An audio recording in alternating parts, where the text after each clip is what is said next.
Good evening, ladies and gentlemen, and welcome to Danbury Hat Tricks Hockey on Twitch, presented by theunderreview.com, as this FPHL simulation pits the Danbury Hat Tricks against the Port Huron Prowlers. Hello, everybody. Casey Bryant bringing you exclusive live coverage of the Hat Tricks here tonight, as the Hat Tricks are, well, they're kind of downgrading a little bit. They were going from a three-man booth to a one-man booth, as my partner's Jack O'Mara is hunkered down in quarantine, and Zach McGinnis, well, being the old fogey that he is, all this modern technology like Twitch and the internet is probably over his head, so it's probably for the best that he stays at home and tends to his youngin'.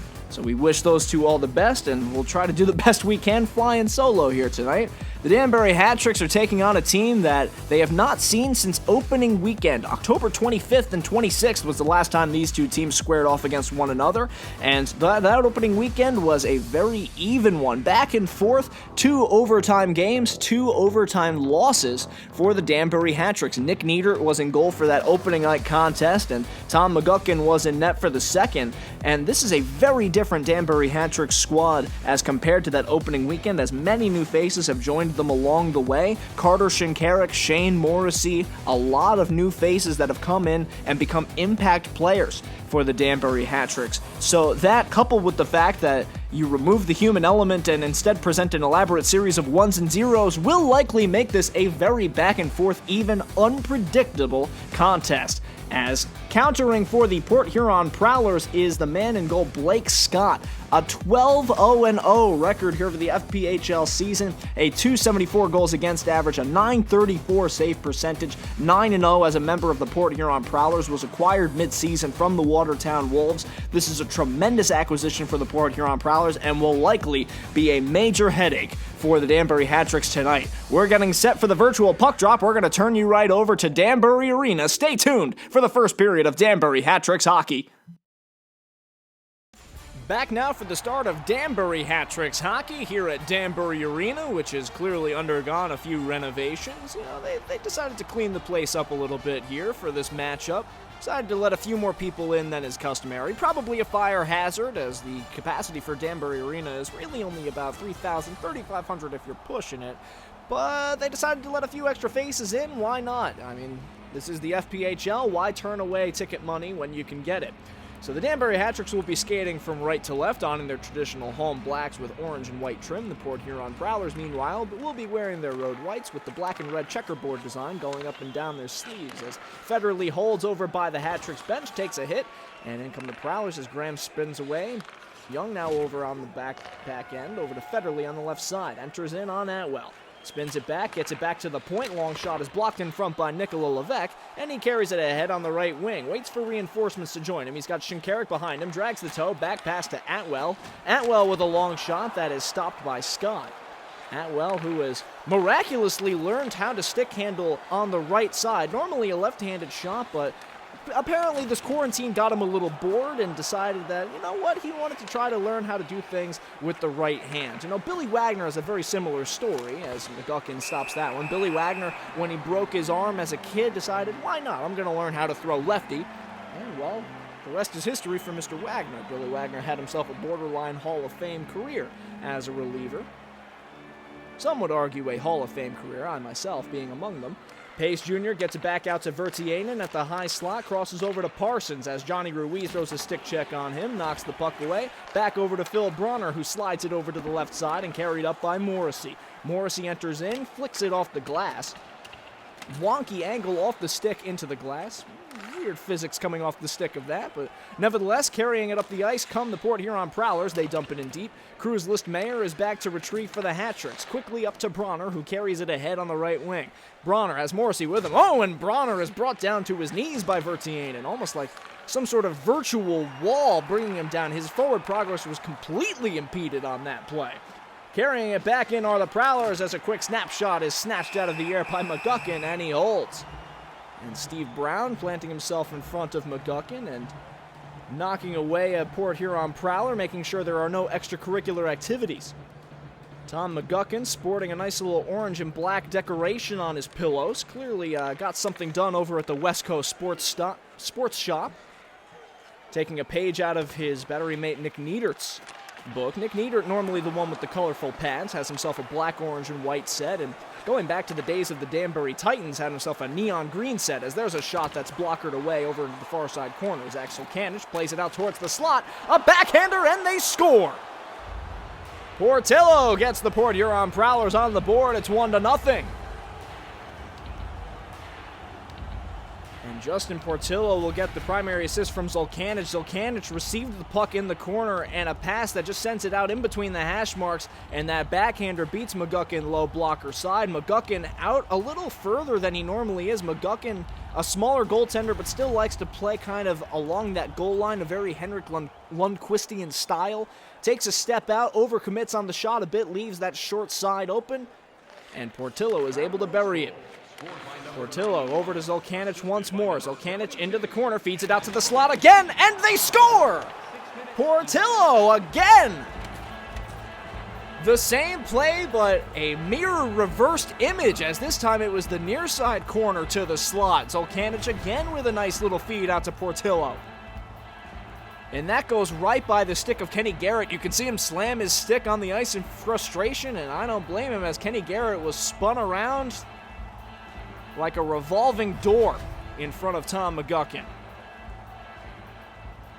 So now it'll be the fourth line out of Matthias Kasich with Kendall Bolin-Porter and Steve Mealy trying to answer back for the Danbury Hat-Tricks. Kenny Garrett will remain out there to play the puck ahead. Mealy to the net, saved by Scott. Rebound is turned aside by Port Huron and carried up the right side. So a quick 2-0 start here for the Port Huron Prowlers. Well, this is the first time in quite some time that we've seen the Danbury Hat-Tricks trail by multiple goals on home ice. They've normally been bastions of the Hat City. They do a very good job of defending the score, and well, Port Huron taking it to them as Arnott gets it over to Sokol on the right side. Sokol in with Kenny Garrett in front of him. Sokol looks to the net, tries to drag the toe, lost it in his skates a little bit. Now will turn his back to the net, slides it over to Young. Young has it on his backhand at the near side circle, spins away, flicks it towards the net. Sokol picks it off, out to Fowler in the slot, over to Contrato. Back down low into the corner. Ethan Bush-Anderson runs him into the corner. Mealy fields at the blue line. He's hammered at the blue line and knocked completely off the puck. Looked like he was pushed a good 3 feet off the puck. The momentum simply carried him forward. You got to learn how to plant your skates in the ice there, Stevie. There's a long slap shot that's blocked by the big body of Vlad Gavrik. Over to the more diminutive frame of Kendall Bolin-Porter on the right wing. Trailing pass now for Ethan Bush-Anderson. To the high slot. Here's Casper Dearson. The friendly ghost gets it over to the far side circle, broken up by Federley, and he carries it ahead himself. Federley over to Graham. His shot is gloved and held by McGuckin with 8:42 to go in the first period. Ethan Bush-Anderson seeing a bit more ice time here for the Danbury Hat-Tricks. As here's the offensive chance that was sparked by the Bush-Anderson pass down low to Steve Mealy over to Matthias Kasich. Had himself a one-handed poke shot. Couldn't get it by the leg pads of Scott.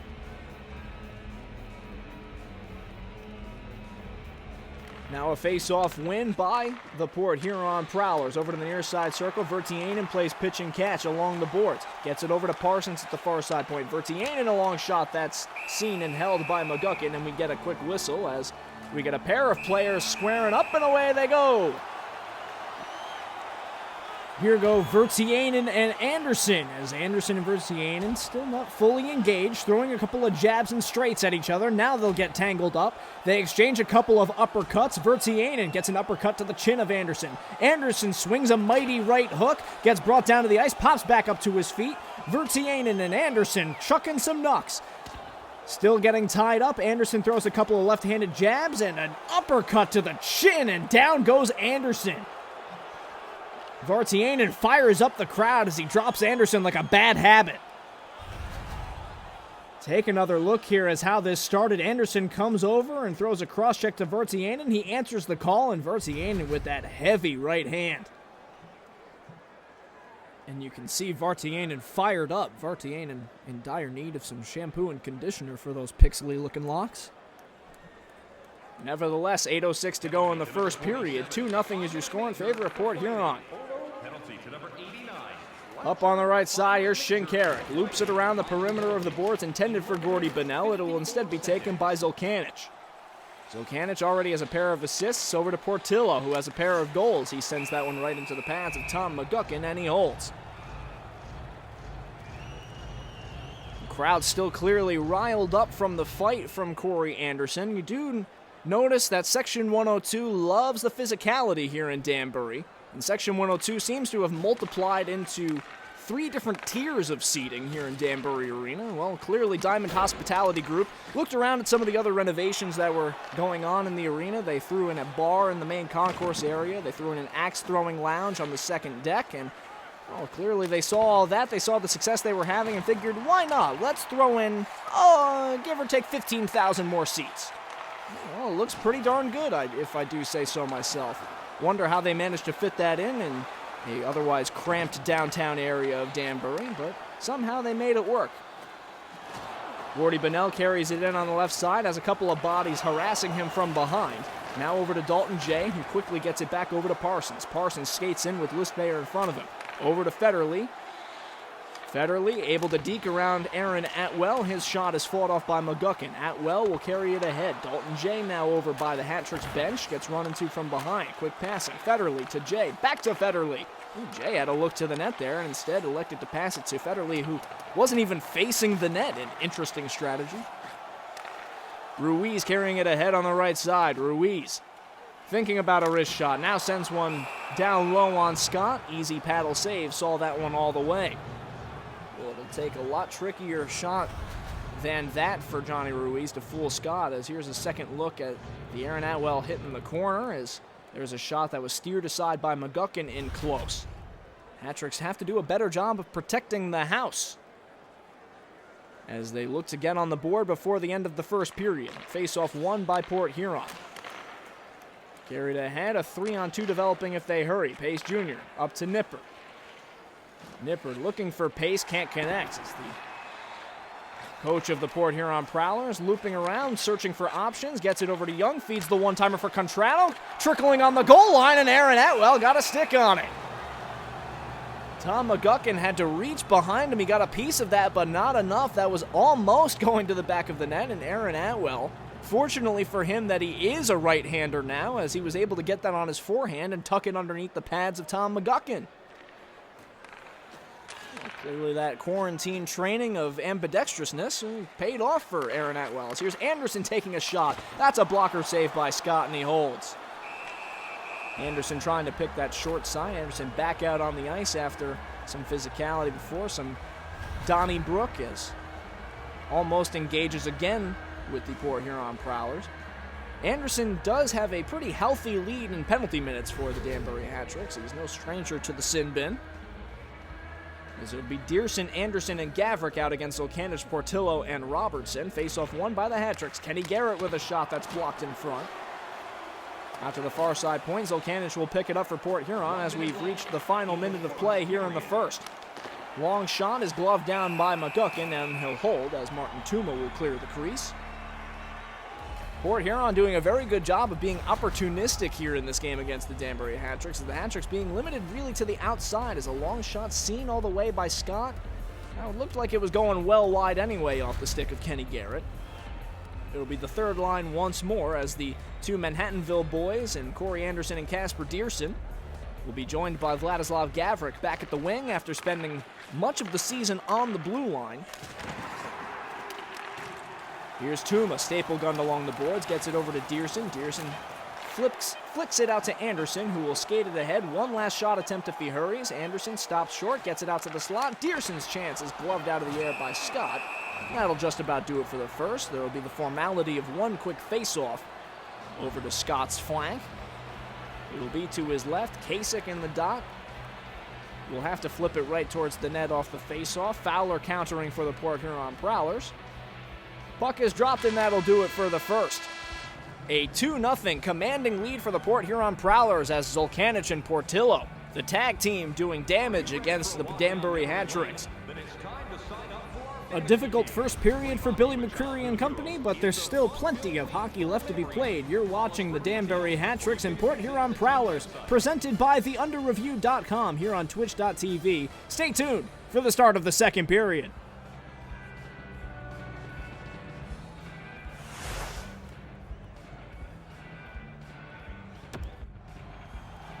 We're back for coverage of the second period of the Danbury Hat-Tricks as they take on the Port Huron Prowlers. The Prowlers take a commanding 2-0 lead here into the second period. The Hat-Tricks trying to regroup and refocus after virtual Billy McCreary unable to program a fedora on his head on the bench, but we'll work on that. We'll get on the horn with EA, see if we can't get a little style on the Hat-Tricks bench.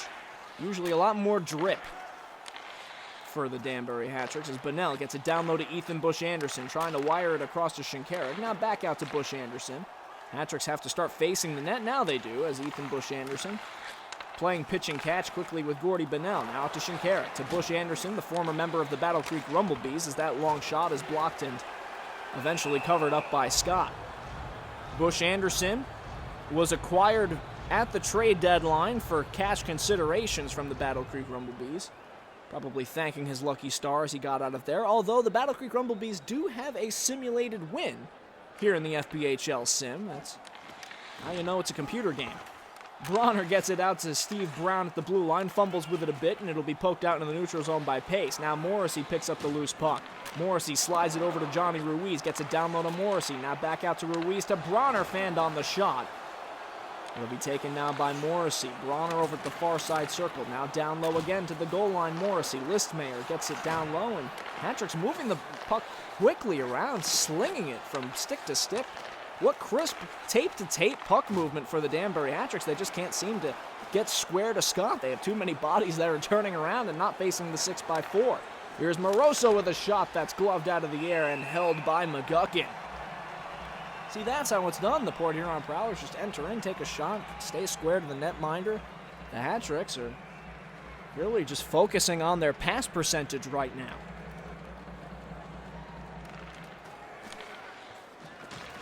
I understand the focus on wanting to get your completion percentage up. I mean,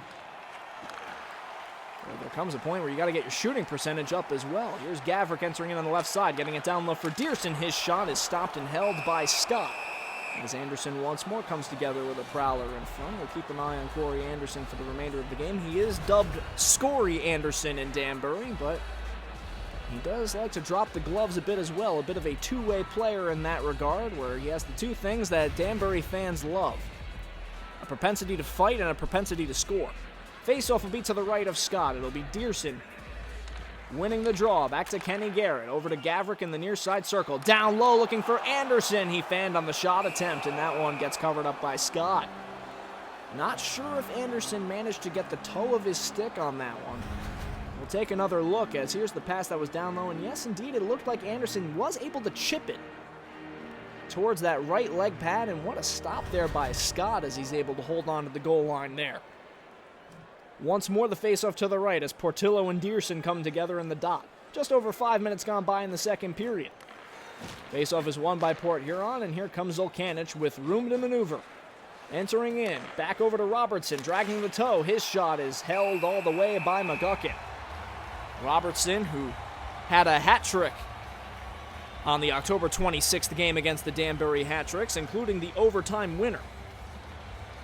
That one being scored on Tom McGuckin. Won by the Hat-Tricks. Now here comes Steve Mealy. Mealy, who has been bounced around from forward to defender, now he's playing the forward, his more natural position. He's playing on the wing here tonight. He's normally a center, but Billy McCreary, now that he's able to roll 4 lines as opposed to just 10 forwards, he's trying some new things out, seeing where players fit. As Martin Tuma's long slap shot was covered up by Scott. Steve Mealy was there, and you can see Steve Mealy trying to get a stick on the puck, couldn't quite bang it towards the opening. Offensive zone faceoff, Kasich, Bolin, Porter, and Mealy out for the Hat-Tricks. It's won instead by the Port Huron Prowlers. Up comes Fowler up the heart of the ice. Fowler has Atwell in front of him. Atwell upends him. Ooh, like a dump truck. Now back the other way comes the Hat-Tricks. Here's Kasich's wrist shot that's gloved out of the air by Scott. But oh goodness me, what a hit by Aaron Atwell there. Like a brick wall came flying in. Well, let's get another look at that. Knocks him on his tuchus completely. Somebody get the number of that truck. He ragdolled him. Looking like a wrestling move. Well, Rob Gronkowski just joined the WWE. Why not Aaron Atwell? Giuliano crosses his own blue line, maneuvers to his left. Now a long pass across to Sokol. Sokol has it on his forehand. A weak shot is covered up by McGuckin, and he'll freeze the puck. I imagine that Aaron Atwell would probably have a better intro than Rob Gronkowski did on the WWE, though, as Rob Gronkowski really just kind of performed a pole dance on the corner. Not that I'm an avid watcher of the WWE myself, but morbid curiosity took over when Rob Gronkowski joined. There are certain people where they join wrestling and you kind of shake your head and go, that makes sense. Rob Gronkowski's one of those people. Out to Young, over to the slot where Federley tries to get it towards the net. It's blocked in front. Once more, Dalton Jay has it on his stick and shanks it high off the glass. 8 minutes, 45 seconds gone by here in the second period. Hat-Trick still looking for their first tally of the game. Here's Shinkarik breaking in on Scott. Dances around a defender, but Scott is there to hold the line. Shinkarik with some nifty stick work. Shinkarik, who was recently named one of the FPHL Forwards of the Year. He'll be out there to take the face-off with Gordy Bonnell to his left and Nick Levesque to his right. One instead by Dalton Jay, taken away by Shinkarik. Has Bonnell in the slot, finds it. Levesque planting himself at the far side circle. Down low, Shinkarik, backhander stopped by Scott. A rebound taken by Levesque in the corner. Trying to get it out towards the point. It's picked off by Graham. Graham, Jay, and Robertson were a three-man wrecking crew against the Hat-Tricks in that opening weekend. The three of them combined for almost every single goal scored by the Port Huron Prowlers in that weekend. They were simply dynamic. Dalton Jay, a former Danbury Hat-Trick himself, a former Danbury Titan himself. Played on the Danbury Titan teams with Steve Brown, with Martin Tuma. The long slap shot is blocked in front by Cruz Listmayer. Vlad Gavrik carries in on the left side. Gavrik with a back pass to Bonnell. Now over to Dearson's shot, shanked wide. Now carried ahead by Port Huron. Stripped from behind. Trying to take the puck away. Parsons holds onto it. Forces it ahead for Port Huron. His shot goes into the elbow of McGuckin, and he holds.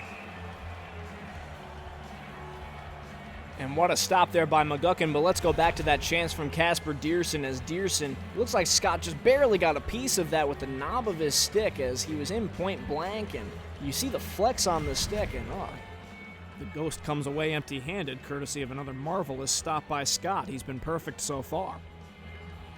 Dearson wins the puck back to Kenny Garrett, crosses over to Martin Tuma, and Tuma is knocked down to the ice.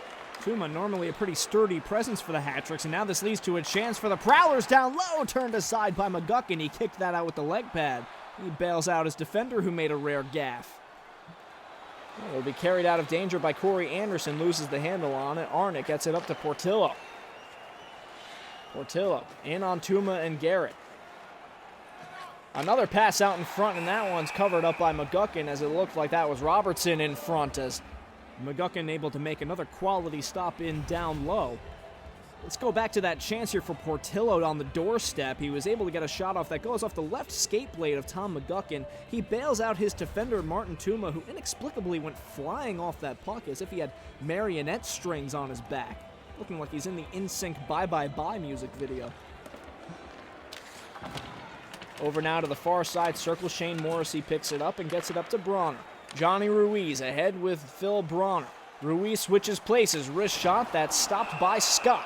And he holds onto it, shooting it directly into his catching glove on the low side. Too many shots that Scott is seeing cleanly.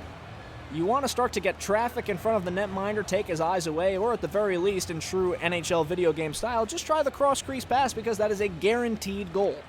That's been a tried and true scoring play in NHL video games for, well, as long as I can remember. I don't see why more teams don't employ that strategy in real life. They make it seem so simple.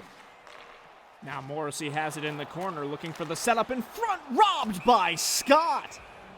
Oh, Phil Bronner had a chance in close. And Bronner, who has let his beard grow out to Brent Burnsian-type lengths, was posting up in his usual spot between the hash marks, and he gets stoned cold. Kasich loses the draw. It'll be taken instead by Port Huron. Kasich not a natural center. He's got two centers on his line in Kendall Bullen-Porter and Steve Mealy, but they're electing to let Mattias Kasich take the face-off. So I suppose just to get him to be improving at that point of his game, as there's a shot that's saved by McGuckin, but we will get a delayed call. It will be a hook going against the Danbury Hat-Tricks and going against the normally disciplined Steve Mealy. We'll take another look at the play as here's Steve Mealy on the bat check looking to play the puck, and oof. I mean, is this the end of Ghostbusters? Because that is Stay Puft Marshmallow Soft. Yeesh. You figure with some of the bone-shattering hits that have been in this game, some of the players that have gone completely head over heels, the first penalty would have been a bit more earned. We get a stoppage for an offside. See, I'm allowed to be a little bit of a homer now because it's a video game. There's no consequences here. Could be worse. Could be a homer in real life. I mean, this is the first game that I've had the luxury of broadcasting in sweatpants, so that soothes my mood a bit. I like to imagine, because I know Drew Blevins is doing this for the Carolina Thunderbirds games as well, I like to imagine he's still getting up in his full suit. If Terry Ficcarelli from Battle Creek isn't going to be doing these, then if there's anyone who is still going to be in his full suit when broadcasting games on Twitch, it's Drew. Drew, real recognize real. Drew looks good. He'd look better in Duke Blue as opposed to NC State Red, but I digress. Picking it up is Pace. Over to the right side, Graham carries it ahead. Graham has Bush Anderson in front of him, and the man streaking towards the slot. Graham spins away from Bush Anderson, trying to get it over to the near side circle. It's broken up, kept in by Dalton J. Out to Vertianen, winds and fires, sends it right into the rabbit on the center of the sweater of Tom McGuckin, and he holds with 30 seconds remaining in the man advantage, and 1:52 to go in the second period. Port Huron has thoroughly dominated this game so far against the Hat-Tricks, and they have a chance to really put it out of reach with a power play goal here. Face-off one, out to Young, over to Contrado at the far side circle. Contrado takes a step in, shot blocked in front. Looked like Steve Brown might have gotten the body in front of that one, and that well will clear, and that will just about do it for the power play. Port Huron Prowlers officially 0 for 1 on the man advantage. They do boast the best power play unit in the league, but the Hat-Tricks able to keep them in bay as I think Steve Brown just committed a murder. Check that man's pulse. That man might be dead. Anyway, play goes on. Here's Shinkarik down low for Mealy. Couldn't get a shot off. It looked like that was poked away by the paddle of the stick of Scott. Looping it around roulette style to the far side point. Martin Tuma takes a check on him. Robertson knocked down to the ice. Another big open ice check by Martin Tuma, but right back to his feet. Skating in, Portillo gets sandwiched at the blue line, and that will do it. So the Danbury Hat-Tricks throwing their weight around, but unable to find the back of the net against the Port Huron Prowlers, as Blake Scott has been perfect so far. Holding things down is Tom McGuckin making a few fancy saves of his own, but so far his offense isn't producing for him. The Hat-Tricks trail the Porto Prowlers 2-0. Porto Prowlers, incidentally, also what you call creepy old men lurking around the outdoor bathrooms at a Jonas Brothers concert. Nevertheless, we're getting set for the third period here on Twitch TV. Prowlers leading in virtually every offensive category: face-offs, shots, time on attack, and most importantly, goals. Hat-Tricks will be skating from right to left on your Twitch screens. Dalton J, Carter Shinkarik in the face-off dot at center ice. Well, if there's one thing Danbury fans have come to know and love about this Hat-Tricks team, it's that they love starting periods explosively. They like to try and get some shots on goal early, as here's Shinkarik wiring it down low for Levesque on cue! They score! Nick Levesque gets the Hat-Tricks on the board. 33 seconds into the third period, clearly something that was said in the locker room took, as Nick Levesque takes the feed from Shinkarik. Shinkarik had a man on him, gets it down low to Levesque for the one-timer. Awkward angle for a one-timer, almost wasn't really facing the net. Yeah, he was facing the corner, but was able to wire that one on the near side post and in. What a shot there for number 61. And Levesque halves the deficit, and the Hat-Tricks have a bit of life in their skates. Levesque over to Shinkarik. Maneuvers on in. His wrist shot snagged out of the air by Scott, and he holds. Just as I was saying before, the Hat-Tricks love to come out of the gate firing on all cylinders to start a period, and they desperately needed a good start here in the third, trailing by 2, and they'll leave their top line out there. There's a face-off won by Port Huron, over to Young. Now Dalton J carries it ahead. Dalton J, the former Danburian, enters in. Pass across the way to Federley. His shot is denied by McGuckin, and he holds with the glove hand. Dalton J, once upon a time a member of the 2016-17 Danbury Titans, made a push for the Commissioner's Cup that season, had 70 points in 56 games. We missed Dalton back at Danbury Alumni Night back on March 7th, but he had himself a game of his own that night for Port Huron, so we'll give him a pass. Received by Bunnell, feeds Shinkarik in the slot, deking his way towards the net. His shot is blocked and taken away by Port Huron. Now carried ahead by Graham. Graham forced wide by Ethan Bush-Anderson. His pass out to the slot, backhander by Dalton Jay is fought off by McGuckin. Here's Pace Jr., back pass over to Contrado. Now down low to Jay. His shot is shouldered aside by McGuckin. Bush-Anderson carries ahead with Bronner joining the rush. Bush-Anderson out to the far side, Atwell. Now once more. Bush-Anderson crossing to Levesque. Now back to Bush-Anderson. Atwell. Bunnell. Back to Bush-Anderson. In between the hash marks, Levesque's turnaround shot. That one's off the shoulder and covered up by Scott. Levesque wasn't wholly squared to the net, but he did have just a little bit of daylight to work with blocker side on Scott. As we go back to that save by McGuckin, a great left leg pad save, and that juicy rebound got kicked out to the near side corner where Levesque was able to start it up ice. Nippert and Bronner going in the face-off dot against each other to the right of Scott. Tied up and taken away by Port Huron. Port Huron has been doing a bang-up job on those face-off dots. It's led to a lot of possession as carrying it in, broken up by the defense.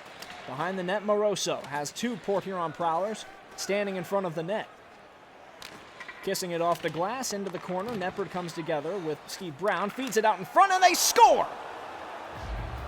Joe Pace finds the back of the net, and the head coach for the Prowlers extends their lead to 3-1. Well, this is yet another feed from the corner that winds up going out to between the hash marks. Take a look at this. The feed out to Royal Road. Joe Pace is left all alone in front. Actually, now that I have another look at it, take a look at Phil Bronner in down low. Phil Bronner, I don't know what gets into his computerized brain here, but he winds up bumping into McGuckin as he's trying to make the save. He skates really aggressively towards his own netminder and winds up taking him out instead of covering his man. So once more, the Hat-Tricks will have to come back from down 2. Robertson entering in, has the puck stripped away from him, and up come the Hat-Tricks. Anderson fields at his own blue line, dishes it to Dearson, who ambles into the attacking zone. Now spins away from the defense, back to Listmayer. Listmayer loses the handle on it. Portillo now crossing his own blue line, stripped from behind. Here's Dearson turning around. Dearson crossing the way. That shot is stopped by Scott, and he holds. And Dearson a bit too quick to be unselfish there. He makes that pass at the top hash mark. Instead, he's got all the time in the world to either take a few more steps in and make a move himself, or dish it over to Gavrick for the cross-crease pass that we were just talking about earlier on in this game. Here's Garrett out to Martin Tuma. Tuma winds and fires, seen all the way by Scott, and he'll freeze the puck just over 7 minutes gone by in the third. Getting late early for the Hat-Tricks here as they need to start applying some more pressure to Scott and getting some sustained zone pressure. Still too many clear sight shots for Scott. Kasich wins the draw back to Tuma. Tuma aggressively forechecked, but still able to get it down low to Bolin Porter. Now Bolin Porter with his back to the net, wires it out to Garrett. Tuma again winds and fires. That one was redirected by Kasich and stopped by Scott. Now carrying ahead. Broken up. Good play there by the Hat-Tricks as here's Tuma. Meandering his way in. Tuma. I believe we might have had a glitch here in the system. Perhaps a glitch in the matrix. I'm not sure what just happened, but nevertheless, we have ourselves an offensive zone face-off. It's odd timing there, as it looked like seconds of our lives just seemingly evaporated before our very eyes. Don't you hate it when you're playing a hockey game and all of a sudden the world just skips ahead 3 seconds? I hate when that happens. Anyway, in come the Prowlers. Tuma tries to throw a big hip check, but whiffs, probably because he's still operating 3 seconds ahead of everyone else. He's managed to make it through this time rip. Up comes Ruiz on the left side, crosses over the blue line, has Morrissey streaking to the net. Morrissey, he scores! Shane Morrissey with the feed from Ruiz, and the Hat-Tricks are now within 1 again. Well, they have less than half a period to work with to try to get things back to even, as what a pass there by Johnny Ruiz, entering in on the left side, able to backhand flick it towards Morrissey, who receives it tape to tape and is able to beat Scott blocker side. Finally, the Hat-Tricks are able to get to that high danger pressure area, crossing the hash marks, crossing Royal Road, and able to get a shot past Scott. Kenny Garrett will get the secondary assist as he had the takeaway in the defensive zone, and jump-started the whole play by feeding Ruiz. Now back in once more as that long shot is gloved out of the air by Scott, and he'll freeze the puck with 9:27 to go. Shane Morrissey making an impact. This is his first time playing against the Port Huron Prowlers, and of course this is the first time that the Hat-Tricks are seeing Scott. It was Chris Paulin who was in net for the Port Huron Prowlers back on the 25th and 26th. Now carrying it up the left wing, Steve Brown closing off the middle of the ice, forcing him wide. That shot turned aside. Robertson trying to feed Zulkanich at the near side point. At the near side post, but it goes right by him. Vartiainen crosses over to Robertson. Portillo over to Zulkanich. Back to Portillo. Robertson at the far side. Out to the slot, Vartiainen. Vartiainen is sent flying into the corner by Casper Dierson, flinging him across like he was nothing. Shane Morrissey in on the near side now. Morrissey back to the point. Steve Brown crosses for a one-time shot, and they score! Vlad Gavrik with a bomb from the blue line, and the Hat-Tricks even it up with 7:22 to go. Well, Gavrik took the feed there. It looked like that pass was down low to Listmayer. Listmayer had his back to the net, sensed that Gavrik was ready to pull the trigger. He loads the rifle and fires, and he was able to find the back of the net. Again, blocker side on Scott. So the Danbury Hat-Tricks have fought back from down 3-1 to even up the score. And they will need all the points that they can get. A regulation win would be ideal as Dearson's shot rings off the iron and is kept out. That is the third time that the Hat-Tricks have found the iron, but the first time that it did not find twine after the fact. As Anderson is bumped into. Puck is stationary by the blue line, and it'll be picked up and carried ahead by the Hat-Tricks. Young now holds on to it. Has Gavrik in front of him, as well as Casper Dierson. Prowlers enter in with 5:20 to go. Federley looking across the way. That one's broken up by Dierson. Dierson carries it across red line, blue line, and enters in on the left side. As a man streaking to the net in Levesque, now is Bush Anderson at the far side circle. Bush Anderson glued against the wall, trying to keep the puck for himself. Still bouncing around in the high slot, will be picked up by Graham and carried ahead by the Prowlers. Ambling their way in. Met by the defense, Aaron Atwell back the other way. Keeping his feet moving, gliding in. Has it on his forehand, looking down low for Bennell, just past his stick. Levesque back to the point. Here's Bush Anderson. Crosses the way to Atwell. Over to Kasich. To the slot. Bennell didn't have a look to the net as his back was turned. Under 3 minutes of play here in regulation time. And what's this? What's this? It looks like time has been paused itself. Goodness me, it looked like reality was frozen. There was a glitch in the Matrix. This may be evidence of a higher power. Our God, our holy decider, has seemingly decided to hit the pause button on reality. And everyone else is continuing on as if they don't know that they're a video game. A poetic tragedy. Although, to be fair, this is the FPHL. We've seen games delayed because of boards breaking, because of Zambonis failing to start, because scoreboards wouldn't work and we have to shift rinks mid-game. Because if you're Elmira, you have turkeys taking a dump at center ice. And we've seen all kinds of delays, so honestly, the game pausing itself, it's pretty on brand. Here's Bolin Porter entering in. Now Mealy dishes it to his right to Kasich. Kasich has pace on him, spins away from him, gets it over to Bolin Porter with his point-blank shot, blockered aside. Final minute of play here in regulation time. Carried ahead, over to the right side, Moroso breaking it on McGuckin. That one's shouldered aside. 45 seconds to go in regulation time. Kenny Garrett trying to find the backbreaker. Down low for Bolin Porter. He's knocked down to his knees. Is more extra time in the works between the Hat-Tricks and Port Huron Prowlers. Out to Arnon. Looking to break it up as Kasich, he does. Races ahead, a 3-on-2 if they hurry. Gets it over to Ruiz on the right side. Ruiz spins away from the defender, has it at the circle. His shot is gloved out of the air by Scott, and he holds with 22.4 to go.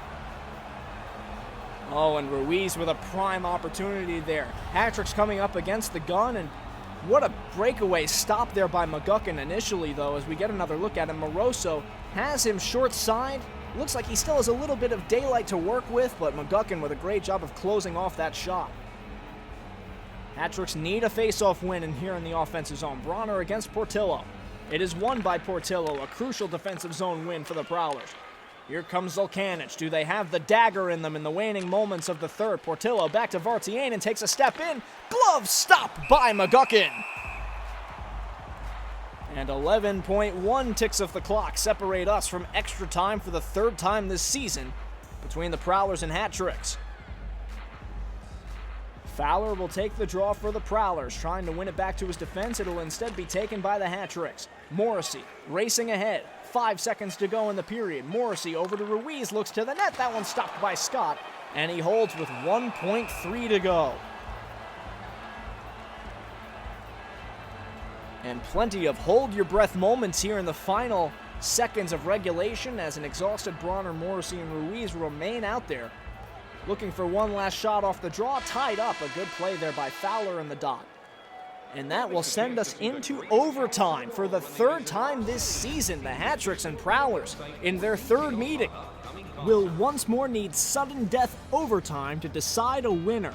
A 2-goal comeback in the third period for the Danbury Hat-Tricks. I should say two-goal comebacks, as they were down 2-0, then they were down 3-1. The Hat-Tricks come battling back and force extra time here at the Danbury Ice Arena.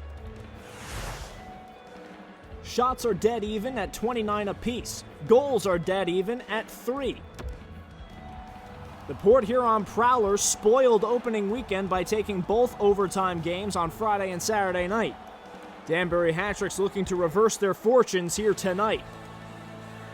Locked and loaded, let the drama commence. Puck is dropped and away we go here for overtime. Shinkarik is out there with Gordy Bonnell and Aaron Atwell. Shinkarik skates ahead, has a look to the net, crosses to Atwell. Atwell trying to pass it once more down low for Shinkarik. It's broken up. Joe Pace, Dalton Jay, and Matt Graham, the three-man unit for the Port Huron Prowlers. Here's an errant pass that finds its way out into the neutral zone, and Graham will be back to retrieve. Graham has Gordy Bonnell bearing down on him. Gets it over to Dalton Jay on the right wing. Dalton Jay is run into the boards by Gordy Bonnell. Will dump it in deep. Loose puck, gets it out to Dalton Jay, takes a few steps in, his shot stopped by McGuckin! Denied with the paddle of his stick! Here's Graham once more, down low for Jay, looking for Pace. Once more out to Graham. Pace with a look to the net, that one snatched by McGuckin and he holds. And you simply cannot give Dalton Jay that much room to maneuver. It almost looked like we skipped right ahead to the shootout with how much open space there was. The Red Seas part and he's just got a clean alley all the way to the netminder. Great stop. As he was completely unencumbered from the high slot down low to the crease. And McGuckin was up to the task. Nippard will go up against Bronner in the faceoff dot. Tied up in one by Bronner. Bush Anderson slides it over to Levesque. Levesque entering in with Bush Anderson cutting to the net. Bronner in the high slot. Bronner turns it around, gets it down low to Bush Anderson. His shot stopped by Scott and he holds on the near side post. 1:51 to go in overtime before we reach the shootout. The Hat-Tricks are undefeated in shootouts this year. Their lone win coming against the Carolina Thunderbirds in what was a 3-game sweep of Carolina here at Danbury Arena back on January the 30th through February 1st. Taking a step in, Federle crosses over to Young. Young backhands it into the corner. It'll be picked up by Bronner and sent ahead for Bush Anderson. Bush Anderson in behind the defense. Bush Anderson to the net. That one's turned aside by Scott. Bush Anderson will retrieve his own rebound. Has Levesque in front of the net. Down low for Levesque. Has Bronner streaking in front. Bronner shoots and scores! Phil Bronner, the overtime hero for the Danbury Hat-Tricks. And the script has been reversed. The Hat-Tricks take this one in overtime against the Port Huron Prowlers. Your final score, 4-3, here at Danbury Arena. And what a terrific setup this was as Levesque finds Bronner, has the yawning net mouth in front of him. And 18,000 strong, it seemingly looks like the entire population of virtual Danbury is here to witness this one. As Danbury comes away with a key 2 points for the overtime victory against the Port Huron Prowlers. That will do it here on Twitch TV. We want to thank everyone for tuning in here to the under review simulation of the FPHL season. I am Casey Bryant, wishing you good day and good health.